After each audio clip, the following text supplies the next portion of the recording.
Welcome, Arjuna. Thank you so much for joining me today on my podcast. Really excited to talk to you today about your practices, about your spiritual path, your teachings, and your journey, really. So, thanks for being here. Welcome. Well, thank you for inviting me.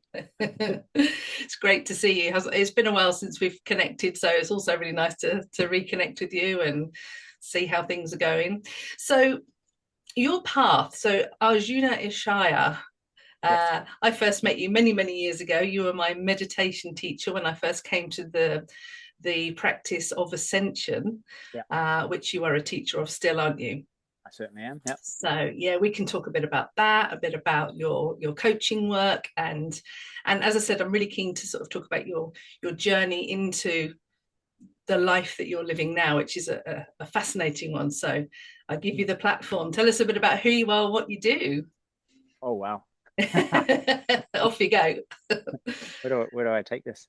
Well, I guess could be described as a meditation mindfulness teacher. I'm a monk. I really enjoy being in the outdoors, mostly for that feeling of flow, for having adventures, for the mindfulness, for the present moment that it just brings you into, for the scope of nature, how being up a mountain, down a river, you are so small, and yet such a beautiful arena to be a part of. Yeah, absolutely. The power of nature, hey? Yeah. And so I still try and do that as much as I can, and got a couple of young kids, 5 and 8, and my wife and I, we try and get them out and involved in that sort of stuff as well. So Excellent. That's me. Hey, yeah. Well, you're so much more than that. You've had such an impact on my life, on my son's life, and I really just wanted to kind of share, I suppose, the impact really of what Ascension meditation brings to life, and generally meditation and mindfulness and connection to the moment. So, I've heard you speak, not an awful lot over the years on this. So I thought let's have a chat about that, and what's it done for your life, I suppose, is a good question. Do you know, the answer that came immediately was Buddha once said, was asked the same question. He said, it's done nothing for me, but it's taken away a great deal, many things. It's removed anger and greediness and lust and frustration and depression, all the things, all the weights on our life, the handbrakes. And I think that could easily be said exactly the same. I think it's been given me contact with a deeper part of me that I always knew was there, but I didn't know how to return to. It would somehow just come upon me, this alignment, getting out of my head and into my body. Doesn't quite explain it, but it's more like a soul connection, the connection with inner awareness. And I always knew it was there, but as I said, I just didn't know how to access that at will. And I'd say Ascension has given me that back. Yeah. Raising my 2 kids, I think they were babies are born with that. And, they're fearless, they're curious, they go and explore, and they're spectacularly happy unless they're starving. I've got a poopy nappy.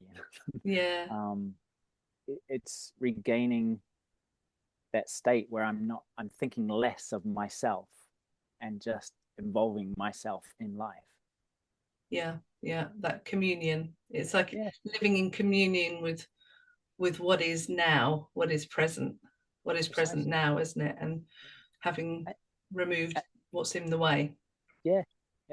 And there's just a deeper experience that that it's beyond the comings and goings of the world. It's beyond the I want to do this and I need to avoid that. It's constant. It's that sense of being, that sense of who we've always been.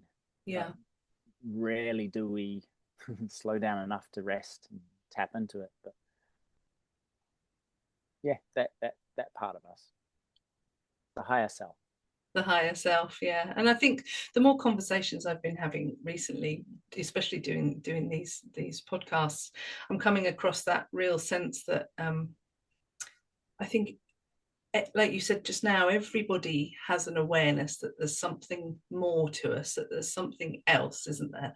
And that they don't quite know how to reach it, or they're looking out externally. We're looking outside all the time for something to kind of to pacify that searching, that yearning, and I think for me the ascension. I was talking to our mutual friend Becky recently, and she put it beautifully. It's how ascension meditation stabilized our lives, and I said, yeah, that's a really good explanation. The stabilization that this practice brings to life was for myself, and she said as well, yeah, it's quite magical. But it's finding something that acknowledges that voice in us, isn't it? Yeah, yeah, yeah. I just pictured, those wobbly toys that wobble everywhere. They don't quite fall over. You push them over and they come back. Weebles wobble, yeah. Yeah. Yeah. But I think most of us are doing that, and we're looking for that, and yeah, bringing back into alignment with who we've always been, but Who we've always, yeah, forgotten or been told we shouldn't, and yeah. thought something else was important. So There's so many distractions, aren't there, in the world? oh my goodness, yeah. Just pulling us out constantly. Yeah, yeah. So yes, yeah. And I'm all about distractions. I'm the thing I loved about the Ishayas when I met them was that they said, yes, go live and enjoy, but fully live and fully enjoy the things that you want to do. Don't nothing is bad in itself. It's only our relation to the things. And so yes, there are distractions, but when my former self took that and meant, oh well, in that case, the music that I love is bad, and I mustn't get distracted by that, or women are bad and mustn't get distracted by them, and food, all these things that quite often happen in a spiritual practice that is, I would say, no, it's enjoy, but keep your center. Yeah. Keep your soul. Don't lose track of that. Yeah. Yeah. Don't fall over. Yeah. But many people are looking for that through sex, drugs, rock and roll. They are. Is looking for a way back in, a high or some sort of deeper experience of life. Yeah, and that's what the Ascension meditation really brought to me, was that it was that sort of realization that it's about going inward and deeper rather than outward, and trying to sort of find. Yeah, it's that old kind of cliche, isn't it? It is within. It's the kingdom of heaven is within, as so to speak. It's really true. So yeah, it's fascinating stuff. There's more and more. I mean, when I first learned to meditate with you, to ascend with you, it was a long time ago, many years ago now. But I've really seen recently there's a real rise in mindfulness, awareness of mindfulness, these last sort of, especially over the last 5 years since the world went a bit cuckoo. There's really been a searching for something else. I think it feels to me like people are starting to realize, that we can't find those answers outside, and there is a lot of awareness now, isn't there? Are you finding the same thing? Yeah, I think so. I think I live in this nice little bubble. Yeah, can imagine. Where I purposely surrounded myself with those kind of people. But yeah, I think that's probably right, is that people are looking for something. They're looking for more, I think. Yeah. Yeah, looking for a bit more. Yeah, the interesting thing is just a more profound connection with life. I just think I'm certainly grateful I sort of began that search before. I know so many people embark on that when it's obvious that life might be a lot shorter than they think. Maybe when someone close to them passes away, or when they get a cancer diagnosis, and it's all of a sudden it's like, whoa. It really throws up, brings perspective. It's like, I thought these things were important, but actually this is the real key. I'm very grateful that I didn't have that sort of slap in the face to wake me up and start looking. So yeah, So how did you find your path into Ascension then? Can you give us a bit of background? Well, I think living in there was a few things. I was living in New Zealand, and I had purposely designed my life. So I was living in the mountains by a lake. I was working the hours that I wanted to work with plenty of money to support the lifestyle that I had. I had great friends. I was going on adventures, but I realized two things. One, it was rare that I was consciously present and enjoying and mindful of the place that I put myself in, the life that I designed, or that I had that sense of being at ease in my own skin. Quite often I was wondering about what other people thought of me, or did I do wrong there? Should I go and apologize? Should I, this whole sort of sphere of self-management and self-control and fear for what I was projecting and managing and all of that stuff. But also the fact that I would just spend big chunks of my day, I drive to work in the most beautiful place and I wasn't actually present. I was having imaginary conversations and rehearsing what might come. And I was like, this is the opposite of what I know when I'm actually on the river, that vibrancy and that life and that immediacy. I'm not there. So it was a bit of a slap to the face. I thought designing my life consciously would give me satisfaction, and it didn't. The external things didn't make me happy. And so that was the thing that kickstarted things, just because I think our culture says you will be happy when your life looks a certain way. And I certainly felt like I wasn't on the rat race. I was doing things my way and exactly as I wanted to, but that still didn't equal satisfaction. So it was really starting to look for alternative spiritual ways of finding that deeper satisfaction, contentment that we've already talked about. Yeah, that contentment. Yeah, so that's basically what kickstarted it was and I've heard so many people say it, is that they look around their life and they go, "This is great. Why am I so dissatisfied? What's missing?" I think that's part of our culture, is that it is about the external and we forget the in. Yeah, we can have riches up to our eyeballs, I think, and still not be satisfied, because we know that there's more. There's so much more. Yeah. So that led you to the Ishaya teachings. Did it just kind of synchronistically come your way then? Yeah, I think there was a bunch of different things, but I mean, I was sort of, being of a certain age, I was dabbling in psychedelics and reading books from channeled masters and going to talks with sort of Maori, the native people elders, and just really anything. Doing lots of yoga, just going, trying to find it. yeah. What's working, what's not working.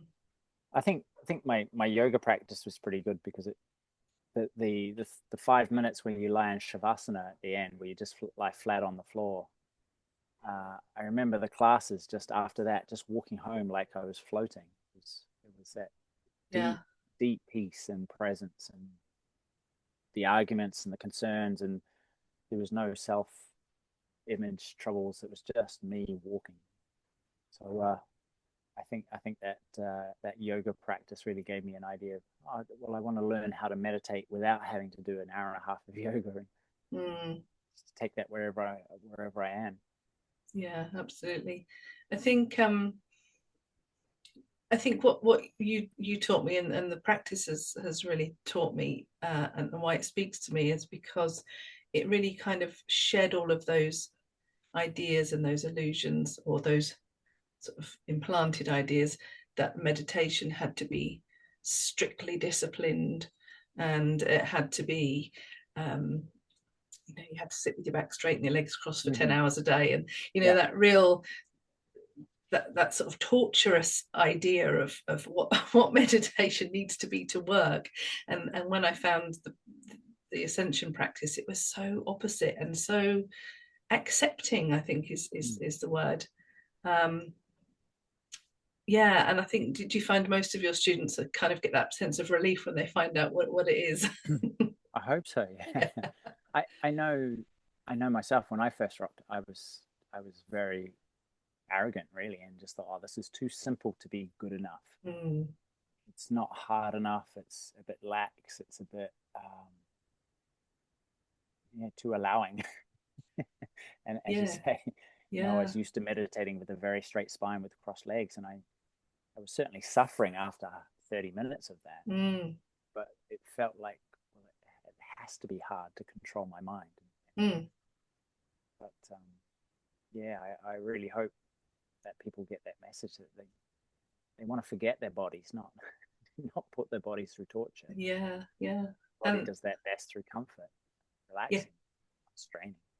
Yeah, absolutely. And it's accessible, isn't it? I think that's what I found. It's accessible because of that. I think once you understand that, you can kind of sink into it and have that acceptance. And I think acceptance really is the key, isn't it? Do you find that as well? Acceptance being the key.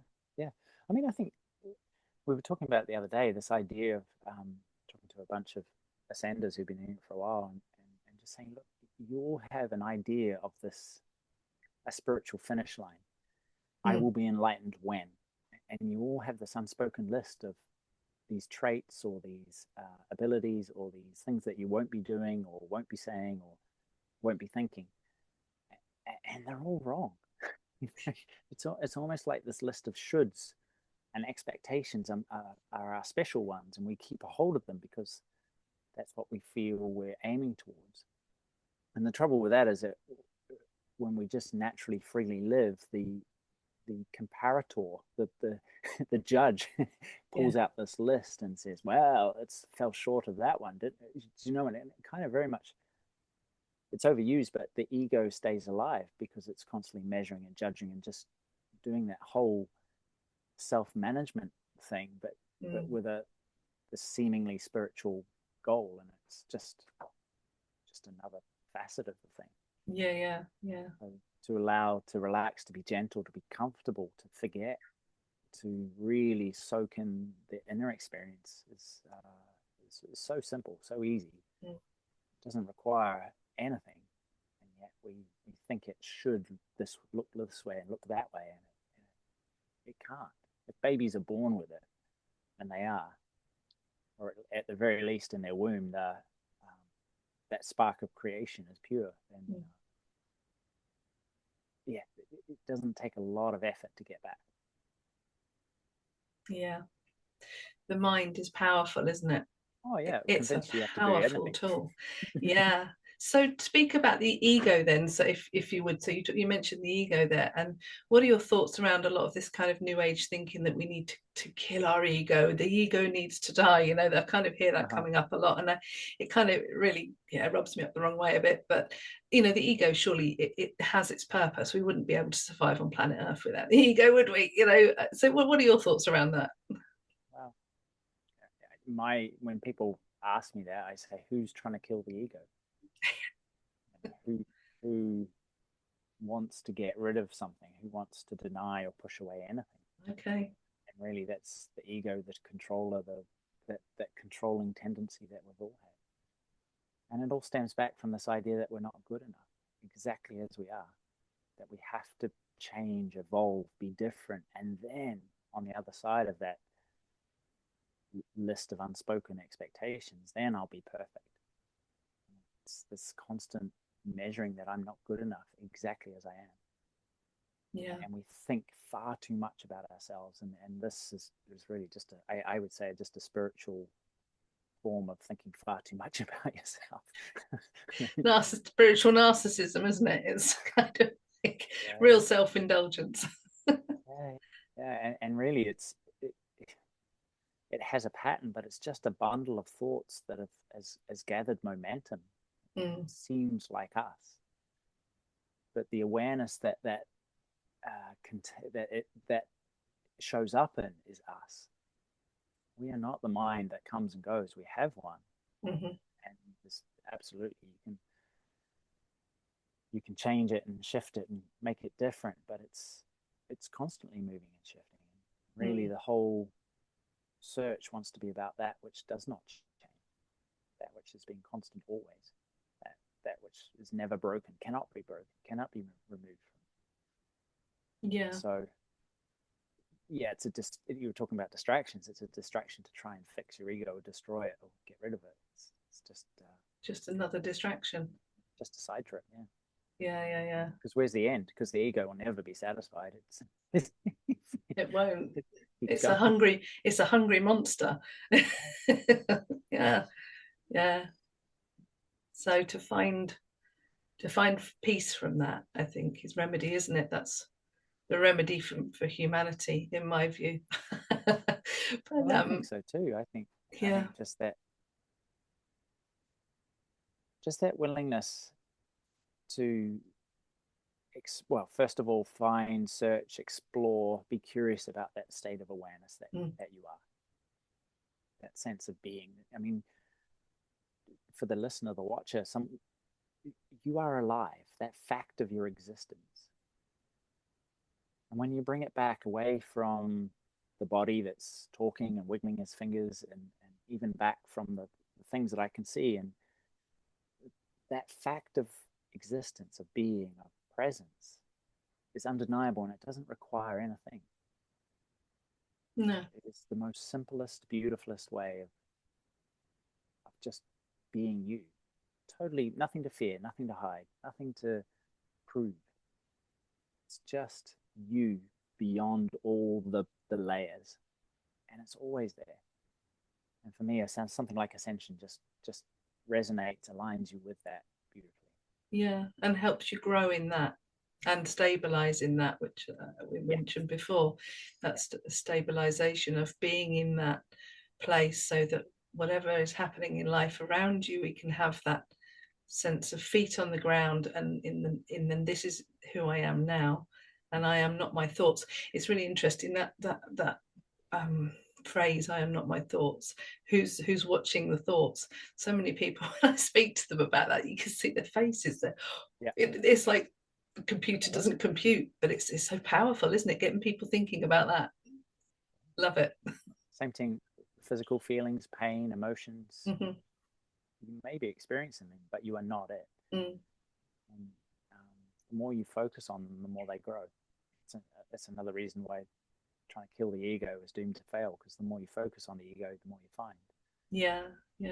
But your people who with chronic pain, for example, their journey very much moves from continually focusing on it, continually checking in and trying to make it better, and when will I be better? And it was never like this, and there's this constant, the whole world becomes this pain or this disease or this ism, whatever it might be, and it becomes a journey between, and I think the steps is about acceptance, but it is, okay, there is this thing that I don't like, and it's giving me an uncertain future, but it is stepping back from that, and in that the pain, the physical experience of pain lessens. And I don't, even though I said that in a few words, I don't mean to say it's easy, but it is. The more you focus on something, the more it grows. The process is a simple one. It's not complicated, but it's as you simple, say, it's not easy. I understand. So you work a lot with coaching people, do you? Is that right? Is that what you're doing these days? I teach a lot of Ascension, but I think I prefer, I don't know why I settled on mentoring. Mentoring, because you're a great mentor, I'm sure. Oh, hope so. But yes, I am. So I mean, do all of your clients ascend, or do you have people that use the Ascension process? For those of you watching that don't know what the Ascension process is, the meditation technique that Ascension is, or do you have people that come to you that don't ascend and you just work with them with their spiritual path? Tell me a bit about what you offer. Both. I think I try and get people to learn to ascend as quickly as possible, because it just makes my job so much easier. Really, the tools do the heavy lifting. both. I think guidance before ascension, after ascension, whatever is so valuable. And you know, I'm running a running race soon, and I've just been to see the physio, and he's about a half an hour drive away, and he's, you know, the set price for a physio. And beforehand I was kind of like grumbling to my wife, going, you know, it's 30 minutes away and it's a bit of money, and but come back, and it's given me such reassurance and such good advice and such good support and mentoring that you know, this kind of having an expert or a coach or someone to help is just cuts corners so much. Yeah, definitely. I think we try and do it ourselves, especially in the spiritual sphere. It's like, well, yes, it is natural, it is who you really are, but having a guide is invaluable too. Yeah, well, spiritual teachers have existed since the beginning of time, haven't they? It's something it's a trait of humanity, I think. You know, we need people to guide us, show us the way, to remind us, to help us see through. And especially when you're working in a job that, you know, may not be with the people that are necessarily aligned with that, and you're turning on the TV and that's showing you whatever, and you flick on Instagram and that algorithm shows you what. This culture really isn't about this sort of spiritual insight. No.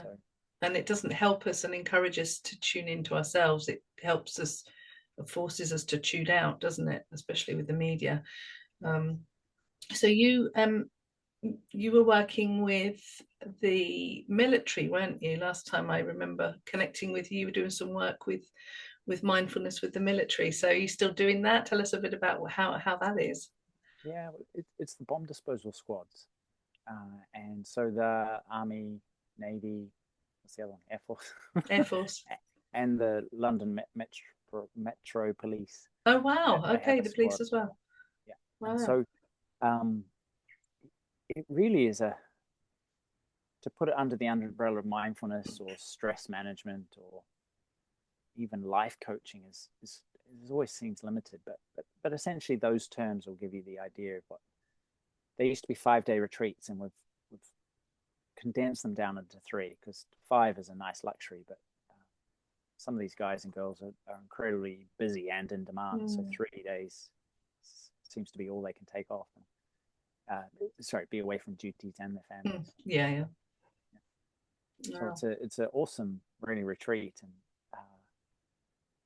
it's interesting. Just most of it is getting them and reassuring them that it's okay to switch off, that it's necessary to have periods of nothing. Yeah. And so physically taking the phones away, sitting them down in a room with a beanbag and just saying, just chill. I bet that's terrifying for them, isn't it? I can imagine. Yeah, I can imagine. But others are like, woohoo! They throw really? the phone and they're like, I've been wanting this excuse. Yeah, but others are like, well, I feel guilty and this seems selfish. And I you know, when I get back, as anyone listening, when I get back to work on Monday, I'm going to have 1,000 emails and duties and tasks. So yeah, just getting people to stop and slow down physically is an excellent first step. Yeah, amazing. So what do you do with them then? You take how would that look? How would that retreat look? Well, first names, no uniforms, no ranks. Away in a really nice place with a lake and lots of nature and a fire, outdoor fire. It really is just lots of mindfulness, breathing. Talking sort of we'll put something up on the whiteboard and say, this is sort of the science, the pseudoscience behind you. Do you realize why you feel certain ways and do certain things, and you're scratching your head like, why do I do that? So yeah, just a bit of prompting, but mostly conversations and trying to get them to share a few of their stories and unburden a little bit. Just to realize that they're not the only ones. That's a common thing. It's, I thought I was the only one struggling. Yeah. Like, no, not at all. Yeah. But just get them sort of to think of themselves more like athletes, if you like, of yeah, hard work is necessary to take care of your responsibilities and meet your goals, but so is complete rest and recovery. I think our culture is very good at doing, but not so good at the being, not so good Yeah. at resting. But both those sort of phases of the moon, if you like, are essential. Yeah, absolutely. I think I find it interesting because you've got a couple of things going on there in terms of programming, conditioning, busy mind, conditioned mind, disciplined minds. You've got the British culture, which is, you look at I suppose I feel as a British person, we're so severed from our spirituality. If I compare it to some other countries, I can't think of any off the top of my head, but I know it's a global issue. But being British, we're very stiff upper lip and very in denial of the inner self, of our own needs, and then you've got the military as well, which is sort of doubled up, tripled up, quadrupled up. You've got a kind of this regimented mindset. I come from a military background, and I know that regimented mindset is absolutely immovable, and it's so rigid and stuck. And I can imagine with both of those afflictions, maybe, trying to kind of come back to the self. It must be like all these layers in their mind of conditions, and it must be terrifying. That's why I said maybe when you sat them down, are they not terrified? Well, I think maybe harking back to your comment about everyone seems to be searching more these days. And I think the military is no exception. Yeah. Is that, yeah, they're trained to give their lives for the person next to them. And so there is a degree of, I won't stop because that means somebody else has to carry my bag. Okay. But I think increasingly people are going, well, this isn't fun anymore. Yeah. The military used to be a lot more fun place, apparently, from some of the stories. But slowly, like all civil services, that the good stuff has been taken away, and there's less people to deal with more work, and so while they're very good at that, A, there's no downtime, and B, there's no perks. The perks are getting stripped as well. And also maybe the purpose is probably sort of dissipating as well. It's a different world now, isn't it? Yeah. Well, I think just like me, I think constantly that people will get to a certain phase of life, and that might be even teenage, early 20s, and just go, what am I doing all this for? Yeah. What is the true payoff behind this? What do I want the payoff to be? So yeah. That absolutely. I think that there's no exception. They're looking for something else too. Yeah. And do you find that men and women, I think, is another interesting point of conversation when it comes to this stuff. Do you find there's a lot more resistance when you're working with men to go inwards? I mean, I would say perhaps there was, but how do you find it? Yeah, I guess I don't see them very often because Right. they don't even come knocking on the door. And even the guys on the courses, they're all volunteers. They sign themselves up. Okay. So they're open and curious. But yeah, I would say that women are much more interested in doing that. Yeah. I would say the other difference is that the one that just came up at least is men are very, when they get to a certain point, they're very good at just saying, well, tell me what to do. But what I guess my work requires is for them to tell me where they're at. And women are very good at sharing that kind of thing, perhaps too good. Yeah. And Well, we get lost in it. I think that's the difference. Women can kind of really get lost in the story and sort of indulge in the story. So, and then men, you find they're not going there.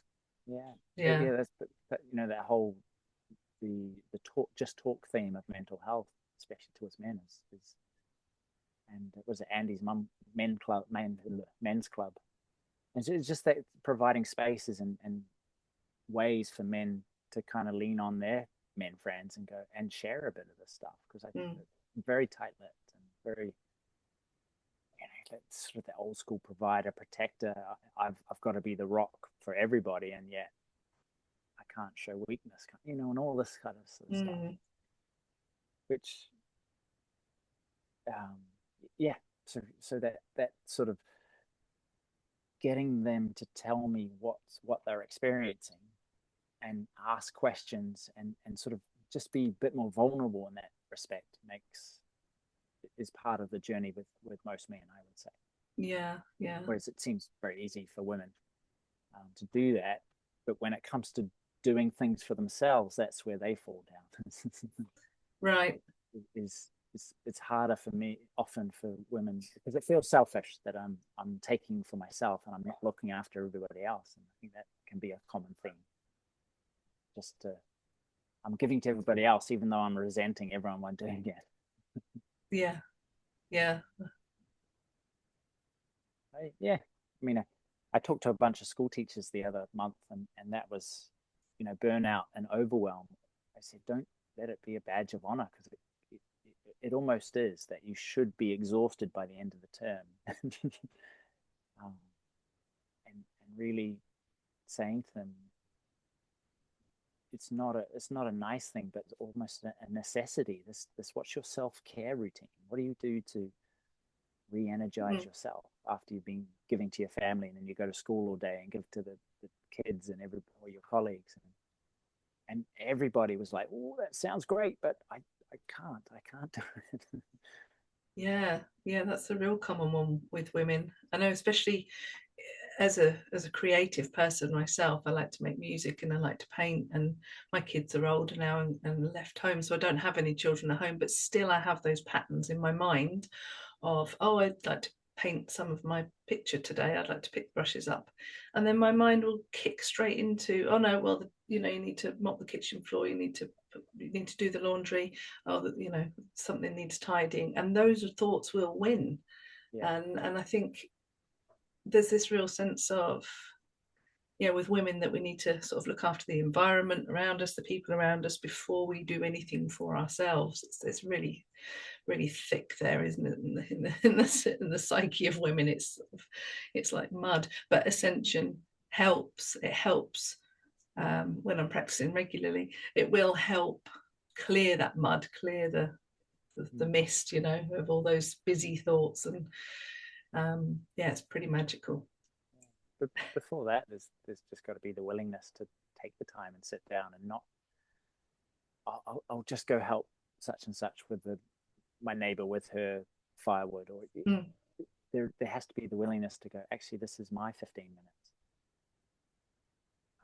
But I think the more people do it, the more women do it, the more they realize, oh, I feel so much better, so much more energized, so much more able to give to everybody else. And so it feels selfish and it feels a little bit self-indulgent, but I'm going to do it anyway. And so that gathers some momentum. Yeah, those doing powerful nice things thoughts for yourself, doing nourishing things for yourself is really important. Yeah, being able to give yourself permission to do them, though, I suppose that's the trick, isn't it? Because as I said, those thoughts our brains are so powerful. They can absolutely, for me myself, I know my thoughts can absolutely just stop me in my tracks and disable me for days, and they really do run the show, don't they? Our thoughts, if we let them. Yeah. It's just, first step really is, as you say, just being aware of them. It's, oh, okay, looks like my mind's telling me to go, I should look after my house before I look after myself. Yeah. And just saying, well, yeah, mate. I just think when it becomes a lot more conscious, the voices in our heads, it becomes easier to deal with, rather than something that is whispering behind your ear and seems like just a truth. Yes. Yeah. But I think there has to come a point where, and sometimes it's for people where they suffer so much and they get in such a state that they go, I have to do something different. And I think there has to be a decision point of, no, this is my non-negotiable self-care time. I'm not giving this up for anyone. Yeah. unless the house is on fire. Yeah, of course. And I think that's usually illness for a lot of people. I've seen it's illness, isn't it? Or some kind of addiction or something that's really sort of just crushing them to the point where we need to make a decision now, we need to change things up. Yeah, usually it's something quite extreme, like you say, isn't it? Yeah. Do you see that? Do you see that quite a lot in your work? Yeah. Yeah. Yeah, absolutely. It's that, just that wake up moment of I need to do things differently. Yeah. Because I mean, Yeah. people, you kind of train them. If you say yes to everybody, then they're trained to ask you for things that they can do themselves, or more and more outlandish requests. And I think it does take a boldness and a bit of a courage to go, no. And it doesn't come. I know it doesn't come easy to most mothers, but I think it's important. Yeah, yeah. So you do an awful lot of sports, fitness, and running and stuff like that, don't you? So so how's Ascension helped you with that part of your life? How's this tool helped you? What does it Oh, do for you when you're oh, I had a swimming coach, and he sort of introduced me to the idea that swimming was 90% mental and 10% physical. It's really attitude over anything else. So Is that true, do you think? Is that true? I think so, yeah. Yeah. I think I think a lot of coaches will sort of repeat that advice, but yeah, I think so. Okay. Yeah. I mean, you certainly need to. It helps to do the work and develop skills and do some training, but where your head's at while you're doing that, or even before and afterwards, is the whole context to what you're doing. Yeah. I mean, it makes it just so much easier to get out of bed in the morning. It makes it so much easier just to focus on, okay, the training session says this, and my body's obviously not injured. So even though my head's going, oh, it's too hard, let's quit. It's just going, oh, it's seeing that voice as an option, not reality. Mm. But there is a real, and it's helped me to find the balance between, because I think any athletics or physical thing is just finding this nice balance between I'm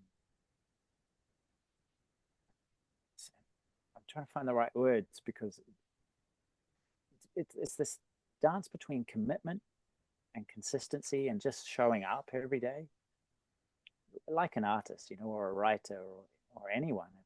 If you don't show up to the keyboard or the paintbrushes, nothing gets done, whether you feel inspired or not. And it's the same with the athlete. But taken too far, it becomes sort of David Goggin-esque discipline, and you must go regardless of the pain. Mm.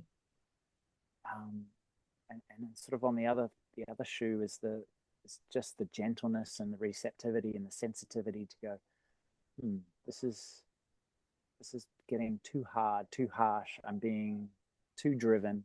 I need a day off. It's let's sleep in. Let's stop waking up at 5 a.m. So I think it's given me that ability to sort of navigate those two tendencies, where taken too far, they can both result in destruction. So finding that central point, there's like a sweet spot. Yeah. Yeah. Like we were talking about the weeble wobble. It's being able to stand central and not swing either way. Yeah. And that's helped you with, well, not helped you, I suppose. That the question was, what does it? So your experience of when you're out running, and that present mindfulness, and just it must be different now you've got Ascension to when you didn't have Ascension.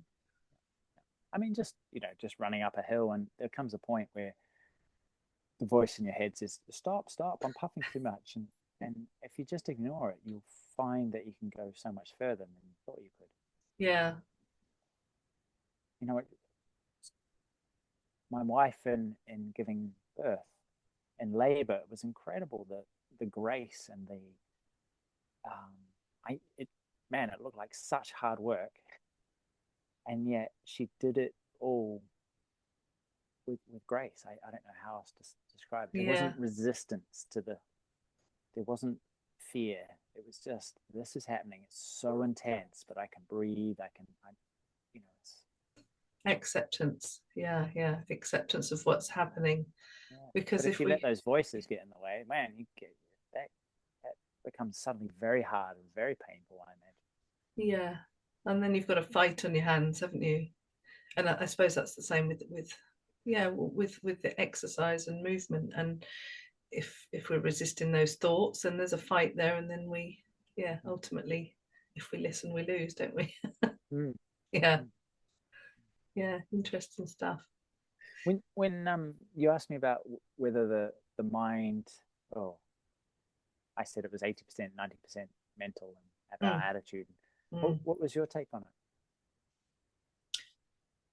Because I struggle with being able to, particularly with exercise, it's a very physical thing. It's, I think, with a lot of stuff in life, I don't have that battle with, or I'm able to stay mindful and present. But when it comes to a physical exercise and movement, I have this issue where I will always lose because the mind stops me straight away. Oh, I don't even get on the exercise bike, let alone so I always find it fascinating to listen to people that are able to overcome those thoughts. Yeah.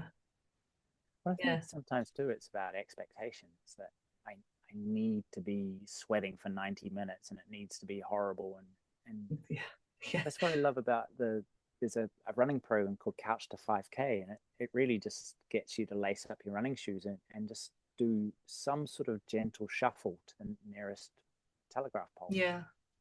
And that's it. You walk back and you go back to your house, and that's your run for the day. Yeah. And you soon find that, oh, I can do two telegraph poles. I can do three. I can do half a kilometer. Do you know, it's getting rid of the expectation that well, any expectation. You look around, you go into the gym, right, and you look around, and it's like, holy, I can't, and you walk straight out. Yeah. If you go in, and especially with a friend who says, no, this is what we're doing, and it's absolutely okay. Can you feel that? Are you puffing? Yeah, great. We're done.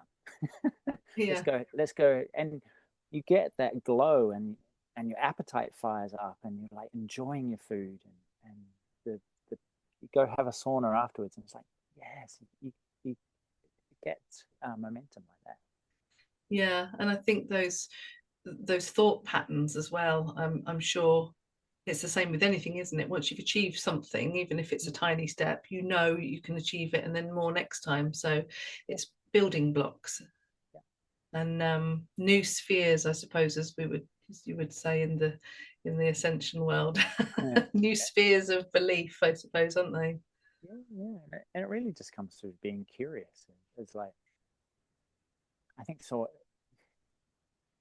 often our culture is how we need to push it and we need to hurt in order for it to be a benefit. And I think really that degree of stretch, of leaning into something that's slightly discomfort, isn't as great as people think it is. Yeah. And maybe it's just like myself, for example, picking up paintbrushes for the first time. I would just be looking over at you or looking at all the art that I know and go, well, I can't do that. It's a waste of time even starting. Yeah. And yet with some guidance and hey, try this brush, try these types of things, try this type of color. You quickly build up the experience of it's okay to play. It's okay to explore this blank canvas. Yeah. It's just another experience, isn't it? Another experience of our our reality. But I think that people, especially with school, everyone's forced into shorts and singlets and like, right, let's go out for a run, and group showers and whatever else mayhem that we were inflicted on us. And so, yeah, no wonder it gets a big fat groove around it. Yeah, absolutely. And expectations. Yeah, I haven't met anyone who just goes out for a walk and hasn't come back feeling better. It's never a waste of time. Yeah. My friend's a personal trainer, and she's got a client who just had the worst back, and now she's like bending down, squatting 100 kg. She's just Wow. slowly worked. Yeah. Terrified of the gym, and just with my friend Mia's support, and she's become strong and capable and able, and she's in such a different place. Yeah, the power of the mind, of being able to change the mind, and it really has dominion over the body, doesn't it? And yeah, I need to find I need to find that, but it's possible. It is. I mean, and you just go find the thing that brings you a little bit of joy, whether that's Yeah. briskly walking or table tennis, or I don't know. I Yeah. know there's a difference, but a whole lot of difference between, say, running, being on the treadmill versus climbing in the Lake Districts or the peaks. It's totally different. Yeah, you've not got you've not got nature to expand into. Yeah. So how you've written a couple of books, haven't you, as well? I wanted to just touch on those as well. So I know I bought your first book. What your second one? When did you publish your second one? Was that recently or no, it was during lockdown. So oh god, yeah, time flies. Yeah. So tell us a bit about your books. Well, the first one's called 200%, an instruction manual for living fully. Yes. And it was really, I wanted to write it for my younger self, that sort of quite confused. I don't know who I am or what I want to do or where to go. I don't know how life works. And I was very much searching for the right thing to do. And so I wanted to give him some guidance, some right thing to do, but really develop throughout the book the theme of that there is no right thing. The best thing to do is locate and listen to your inner wisdom, and that is the rightest thing to do. Yeah. I think so often, there's the wonderful podcasts and advice and instruction manuals everywhere, but essentially, I think that inner wisdom is the key piece. So, yeah.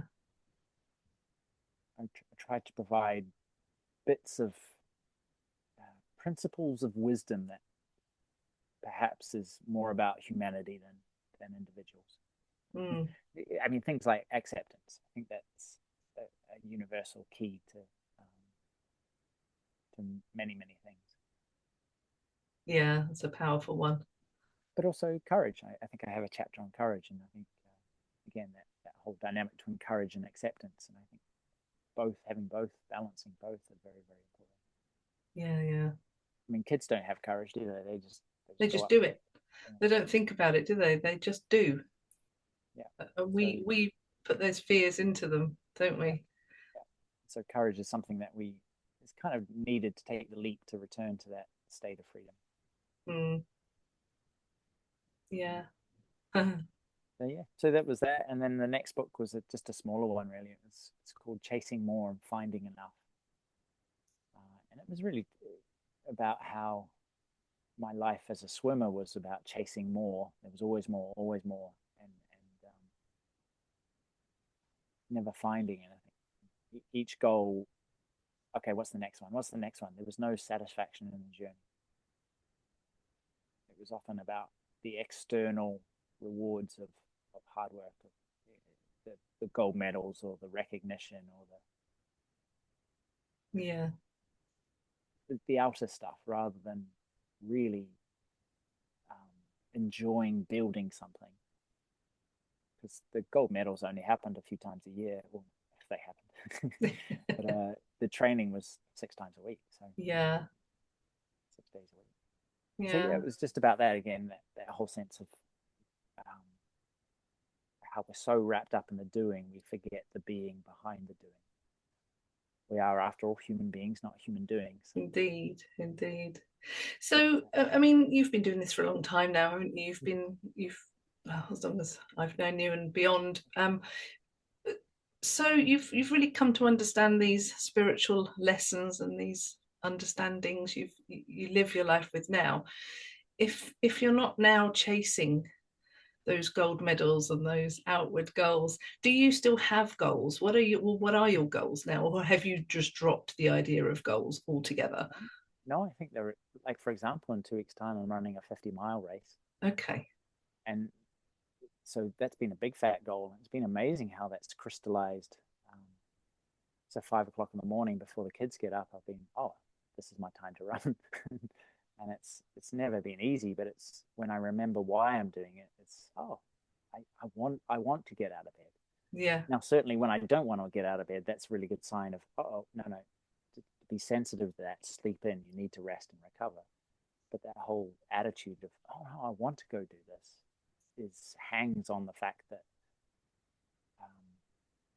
yeah, there's this event coming up in 2 weeks' time now, and the clock is ticking, and I want to do it well, whatever well might be. So, yeah, Okay. absolutely. Okay. I think the difference now is that I explained it once that I want to do stuff, and it's really based on a real interest and a curiosity and a passion. Whereas before, it was almost like a lot of things I did, I needed to do them. Like I needed to do this thing to prove something to myself or to somebody else. I needed to get this thing because then that would make me feel a certain way. You know, I needed to buy something or get the latest, etc. Because I was hoping that would fill a hole within me. So now that hole's being filled, it's very much like I don't need anything, but there's still a lot of life and interest in places I want to go see. Yeah. They certainly don't weigh heavy, but it's like, oh, cool. Yeah, there's that thing. I want to go visit Japan in the very near future. Do I have to go to Japan to find happiness? No, but I'm fascinated. I'm really interested. Yeah. So you still got those goals. They're just not the your happiness is just isn't dependent on the outcome. It's dependent on the experience of the goal. Yeah. Is that right? Yeah. But even just Or of the journey of whatever I'm doing. Yeah. Because having kids and a wife and social life, it very much, you know, for taking athletes, the Olympic athlete is totally Tour de France bike rider, some fine archery exponent. Their whole life is about this one thing, their craft, and they often they won't have kids, or if they do, their partners will be totally involved in taking. It's all about them, and all about this one thing part of life. And I have these goals and these interests and these loves and these relationships, and it is just finding some balance with all of them. What are you up to at the minute? You've got some retreats going on. Where can people find you, and where can people find your book? Where can people find your services, and what's on offer at the moment? Oh wow! In brief, you know, the books are on Amazon and other fine online booksellers. The website is arjunaishaya.com. ARJUNAISHAYA.com. Yeah, I can link to it as well off the video. Yeah. If people are interested, I've got some free audios. It's arjunaishaya.com/free audios. And it's just some guided meditation bits and bobs, and some advice on living more mindfully. And they can get on my email list and either stay there or unsubscribe if they're getting bored. But, yeah, I can share that for you as well. Fantastic. And you run retreats up in Richmond, up in Yorkshire, don't you, regularly? Yeah, we do. We've got some teachers retreats happening at the moment. So just had 3 10 days, and we're in the last half of the last one. Excellent. Yeah, it's good though. I mean, we've got people from all around the world, so it's been catching up with old friends. And meeting new people as well. So. Nice. So, anybody, do you offer retreats to non-ascenders? You do, okay. But people can find that all on your website when you've got what your dates are and when you've got retreats, and they can find out more information about all that there. Brilliant. Well, I'll get that shared. And Thank you very much. yeah, no worries. Well, it's been really good talking to you. We've the clock's ticking. So I see, yeah. but thank you ever so much for joining me. It's always a real pleasure talking to you. And You too, Sharon. yeah, and good luck with everything that you're up to, and I hope to see you soon. But thanks for joining me. All right. Yeah, you're brilliant. Thanks a lot.